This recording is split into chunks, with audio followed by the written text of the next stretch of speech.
안녕하세요. 일본의 소식을 쉽고 빠르게 간추려서 전해드리는 오늘의 일본입니다. 6월 11일 목요일 오전 뉴스 보내드리겠습니다.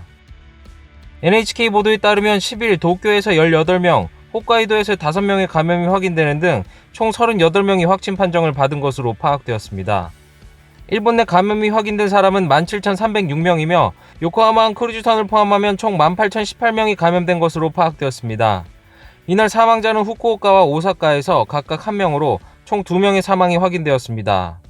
누적 사망자는 일본 내 감염이 922명, 요코하마항 크루즈선 승선자를 포함하면 전체 935명입니다.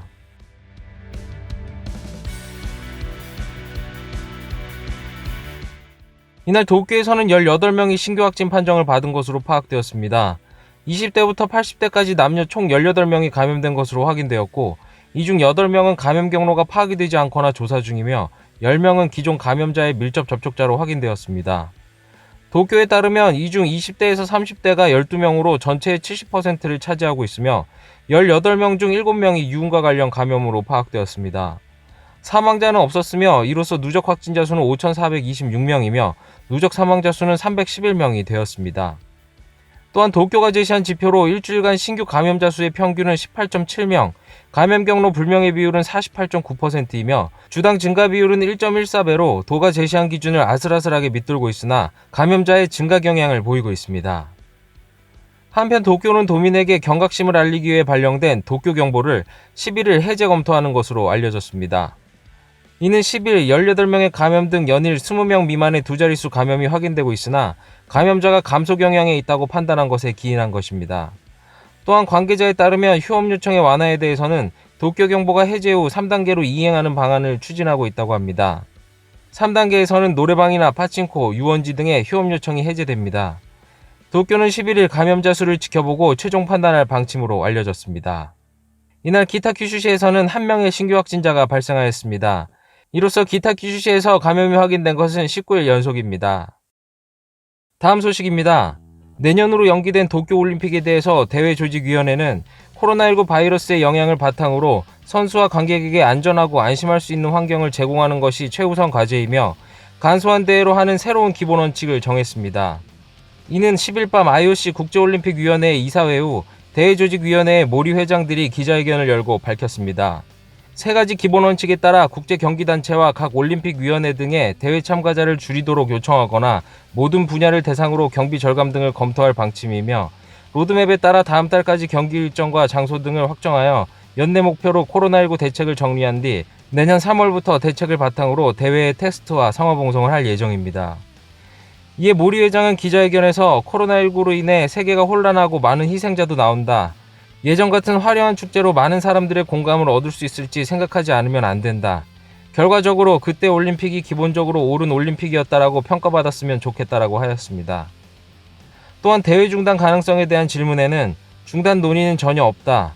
가정의 시나리오에 대해 억측에서 논의하는 것은 옳지 않다라며 중단은 상정하지 않고 코로나19 바이러스 감염증의 상황을 주시하며 안심하는 대회를 준비하겠다고 강조하였습니다. 또한 아베 총리가 완전한 형태로 개최를 노리는 생각을 드러내고 있는 것에 대한 질문에는 상식적으로 최대한 많은 나라가 참여하는 것이 완전한 형태가 아닌가라며 코로나의 상황이나 백신이나 신약이 다 갖춰져야 완전한 형태라고 아베 총리는 생각하지 않는다고 생각하고 나도 그렇게 받아들이고 있다라고 밝혔습니다. 다음 소식입니다. 코로나19 바이러스 대책을 담은 일반회계 총액 31조 9,114억엔의 역대 최대 규모인 2020년도 제2차 추경 예산안이 중의원 본회의에서 표결이 이루어졌으며 찬성이 다수로 가결되었습니다. 10일 오전 중의원 예산위원회에서 아베 총리와 모든 강요가 참석하여 질의가 열린 뒤 표결되어 자민공명 양당 및 입헌민주당, 국민민주당, 일본 유신회 등 다수의 찬성을 얻어 가결되었습니다. 구체적인 용도가 정해지지 않은 예비비가 이례적인 규모의 10조엔인 것을 문제 삼아 공산당은 반대하였습니다. 이날 오전 중의원 예산위원회의 표결에 앞서 야당 측은 예비비를 1.5조엔으로 압축하여 재편성 동의를 제출하였으나 부결되었습니다. 입헌민주당의 아즈미준 국회대책위원장은 이날 오전 기자단에 대체로 우리의 제안을 담고 있다. 예비비는 매우 불만이지만 어쩔 수 없이 찬성을 한다라고 말하였습니다. 이로 인해 제2차 추경 예산안은 11일과 12일에 걸쳐 참의원 예산위원회 질의가 열린 뒤 표결되어 12일 성립할 전망입니다. 다음 소식입니다. 코로나 시국 속에서 많은 국민의 수입이 줄어들고 도산하는 기업이 연이어 발생하는 가운데 일본 국회의원들은 거액의 보너스를 아무렇지도 않게 받을 것으로 예상되어 일본 국민들의 분노를 사고 있습니다. 중참 양원의 사무국에 따르면 국회의원은 매년 6월 30일과 12월 10일에 보너스를 받는 것이 국회의원 세비 및 기말수당의 임시특례에 관한 법률에 의해서 규정되고 있습니다. 이에 따라 이달 30일에는 의원 1명당 318만 9,710엔이 전액 지급될 예정이며 전체 의원 수 713명을 단순 계산하면 약 23억엔의 혈세가 보너스로 의원들의 주머니에 들어가게 됩니다. 더욱더 분노를 사는 것은 거액의 보너스 지급에도 아베 정권은 빨리 국회를 마감하고 있다는 점입니다. 현재 아베노마스크, 전국민 10만엔 지급 등 스피드한 대처로 완료가 되어야 함에도 불구하고 여전히 지급 진행 중에 있으며 정부 사업에 대해 유령법인 등의 위탁 및 재위탁 등으로 타당성이 의심되는 예산 편성이 되고 있습니다. 세비 20% 삭감이라는 결정으로 코로나 사태의 고통을 함께하는 것처럼 표면적으로는 보이지만 문서, 통신, 교통, 체류비 등 재수당을 포함하면 국회의원 연봉은 약 4천만 엔에 이르며 세비 20%는 실질적으로 전체 급여의 8%밖에 되지 않습니다. 이 소식에 저명 인사들도 일침을 가하고 있습니다.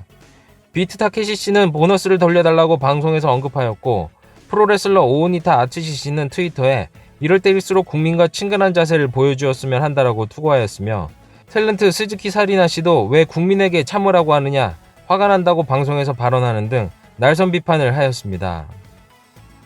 다음 소식입니다. 아베 신조 총리는 10일 중의원 예산위원회에서 중국의 홍콩 국가 안전법 도입에 관련하여 주요 7개국 G7의 성명 발표를 일본이 주도하고 싶다고 밝혔습니다.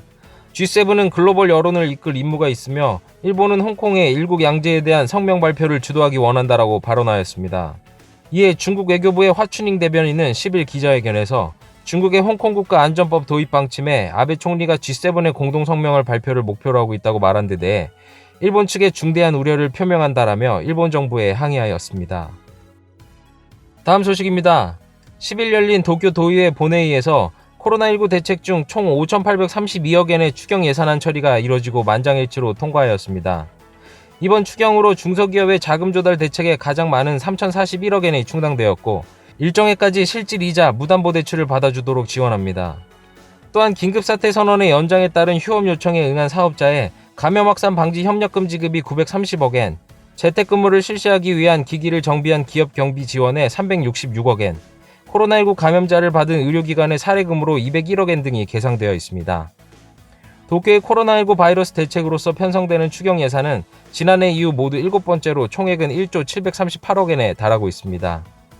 이제 오늘 도쿄 경보가 해제되고 추경 예산도 성립되었으니 곧 코이케 지사는 재선 출마 표명을 할 때가 다가온 것 같습니다. 다음 소식입니다. 레이와 신생구미의 야마모토 타로 대표가 7월 5일 치러질 도쿄 도지사 선거에 입후보하는 검토를 시작했다고 밝혔습니다. 현재 도지사 선거에 대해서는 코이케 유리코 지사가 재선 출마를 표명할 의향을 연합도쿄에 전달했고 자민당의 니카이 토시히로 간사장도 추천에 의욕을 보이고 있습니다. 야마모토 대표가 출마를 하게 되면 무소속으로 입후보 예정인 일본 변호사협회 회장 우츠노미야 겐지 씨는 입헌민주당, 공산당, 3인당 연합의 추천을 받아 야권의 표가 갈라질 가능성도 있다고 보고 있습니다. 이 외에도 전 구마모토현 부지사와 NHK에서 국민을 지키는 당의 타치바나 당수도 입후보의 의향을 보였습니다. 이분은 배우 출신의 신보수 성향으로 최근 많은 분들이 관심을 가지시는 일본 정치가 중 한 명이죠. 어느 정도 이분의 출마는 예상이 됐었던 부분이긴 합니다. 어떻게 보면 도지사 선거는 인기투표 성격도 강해 야마모토 타로 씨에게는 유리할 수도 있을 것 같습니다. 야당 연합표가 많이 갈라지지 않는다면 코이케 지사와 박빙의 승부도 가능할 것 같은데요. 한번 지켜봐야겠습니다. 다음 소식입니다. 전국민 현금 10만엔을 일률적으로 급부하는 특별정액급부금 온라인 신청 금액에 대해서 도쿄의 아다치구가 동일 가구의 이중으로 입금 등으로 총 140만엔을 지급한 것이 확인되었습니다. 아다치구에 의하면 온라인 신청에 대해서는 당초 구청 직원이 만든 데이터베이스를 사용하고 이 중에 신청이 있는지 없는지 체크를 하였으나 이 중에 신청된 것과 성의 이름 사이의 빈칸의 수의 차이 등을 체크하지 못하고 5가구에 총 120만엔을 잘못 지급하였습니다. 또한 이미 사망한 사람 등 대상외의 신청에 대해서도 사망 등이라고 기재된 정보를 누락하여 2가구에 총 20만엔을 오지급하였습니다. 이는 지난달 말 확인되어 10일까지 4가구에서 110만엔이 반환되었습니다. 이에 아다치구는 우편 신청분도 포함하여 실수를 방지하겠다고 하였으며 최대한 빨리 지급하겠다고 하였습니다. 다음 소식입니다. 벤처기업의 이사인 남성이 회사 계좌로부터 착복한 혐의로 체포되었습니다. 의료용 인공지능을 개발하는 벤처기업 엘픽셀의 전 이사 시무라 히로아키 씨는 2018년부터 2019년까지 회사 계좌에서 약 29억 엔을 챙긴 혐의를 받고 있습니다. 조사에 따르면 시무라 씨는 인터넷 뱅킹 등으로 20차례 이상 회사 계좌에서 자신의 계좌에 현금을 옮겼으며 많을 때에는 한 해에 수억 엔을 착복한 것으로 밝혀졌습니다. 경치청은 시무라 씨가 총 33억 엔 남짓을 착복했다고 보고 조사하고 있습니다. 다음 소식입니다. 일본 고등학교 야구연맹은 11일 오후 8월에 고시엔 구장에서 코시엔 고교야구 교류 시합을 개최한다고 발표했습니다. 코로나19의 영향으로 봄의 선발과 여름의 코시엔 대회가 취소되었으나 코시엔 고교야구 교류 시합으로서 일본 고등학교 야구연맹이 8월에 선발대표 32개교를 초대해 한 시합 한정의 교류전을 개최합니다. 시합 일정의 편성은 각 학교 주장의 온라인 추첨으로 결정되며 관객은 무관객으로 원칙으로 하여 학교 관계자의 입장에 대해서는 향후의 감염 상황의 추이를 보면서 검토한다고 밝혔습니다. 오늘의 일본 소식은 여기까지입니다. 오늘 하루도 즐거운 하루 되시길 바라겠고요. 저는 또 새로운 소식을 가지고 찾아뵙도록 하겠습니다. 시청해주셔서 감사합니다. 이그저튜브였습니다.